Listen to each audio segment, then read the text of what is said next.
madoko mabuja tauya nonhau dzomanhoko dzozuva ro15 mwedzi uno wa Gumiguru.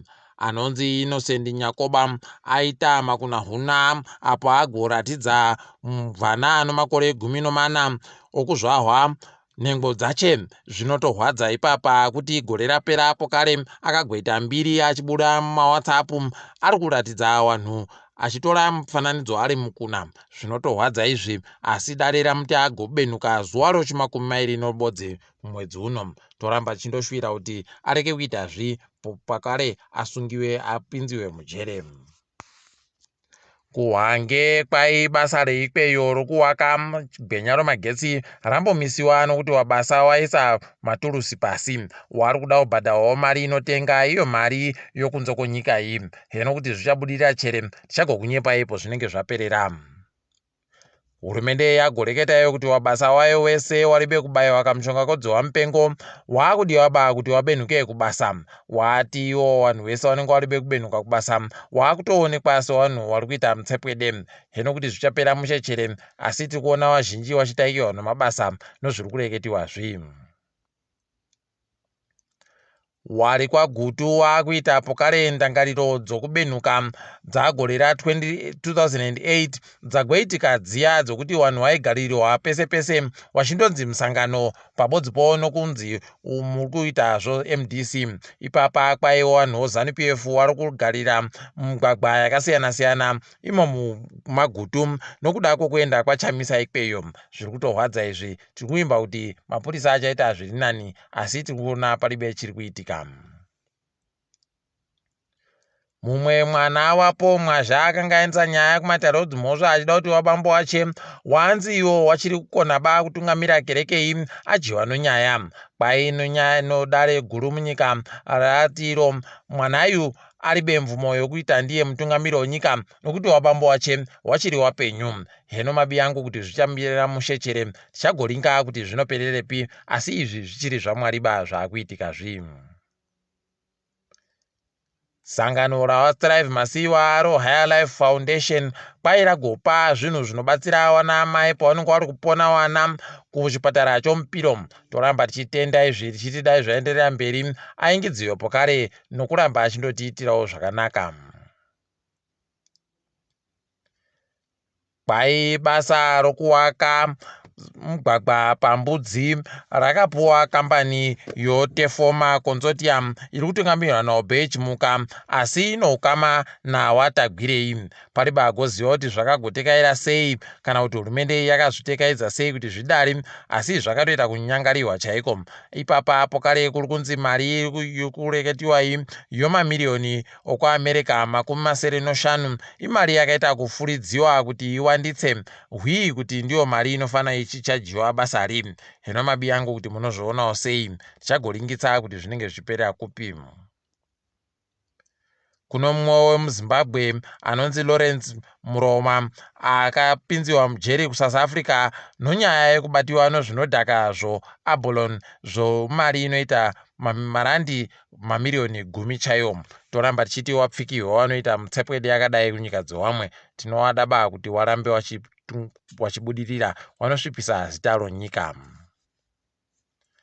Kwabuditsiwa rimwe bepa romari inotambirwa naMartin Dina yagoburitsa pachena kuti ari kuita zvokumora hache mari kukambaniyo zvitima yoNRZ sezvo ari ndiye sachigaro kambani iyi. Zviri kutorwadza izvi mabi angu kuti wabasawo kambani iyi waita makore nemakore hwii kubhadharwa iyo wachiita hawo kumora mari yakadari, zvinoita kurwadza chaiko.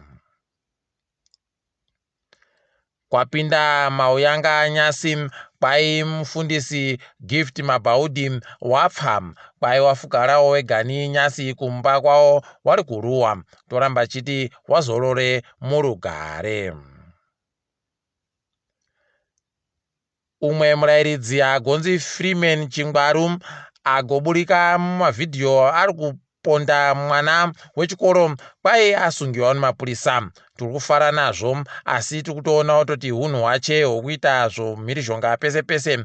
Kwai anoda afani kunyirana nevanhu agobudika mune mamwe mavhidhiyo ari kuda kunyirana kunyange newabasawo kambani yozesa chaiwo.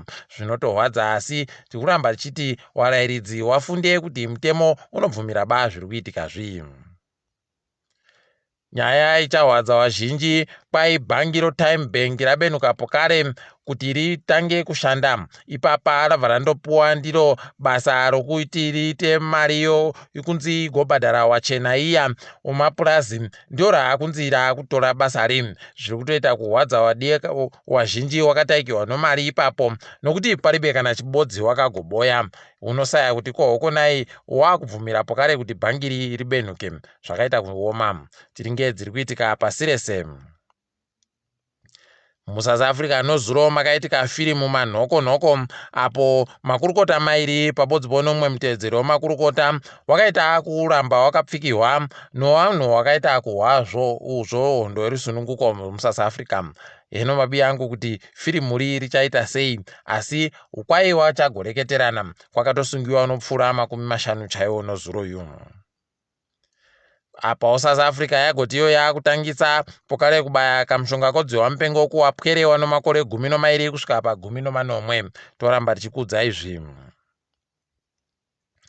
Wakagame kwai waita pokare zvinhu zvawanojaira wasunga anonzi tionetse Nsengimana ayo anotekaedza chivhitivhiti chopadande mutande chinonzi umubavhu TV. Kwai wakagoreketa iye kuti asungirwa kuti ada kuti vanhu wamukire hurumende. Idi zvakatoita kunyangariwa chaiko, dai wazvirekera zvavanoramba vachiita zvinhu. Uhuru Kenyatta kwai akuenda kosangana naJoe Biden kuAmerica, ndiye mutungamiri weAfrica wekutanda kuenda kunyika iyi. Izvi zvakanaka, tinoemba kuti zvine chisvinhu chazvinobuditsa.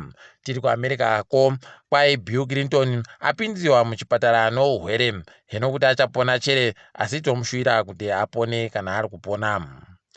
KuTaiwan kwakaita mwoto wakagwarasha vanhu vanopfuura 46 chaiwo.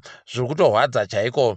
Kwai umba yawangu ariyo yakagotsva kutsva kuzvinoshamisa. Hino mabiya angu kuti zvichapera mushe chere, tiri kuimba kuti wazhinji wachararama wakagopona zvakanaka. Tiri ipapo zvedu, togumira pano kwanyasi. Ndini MhanduWe WeNhau.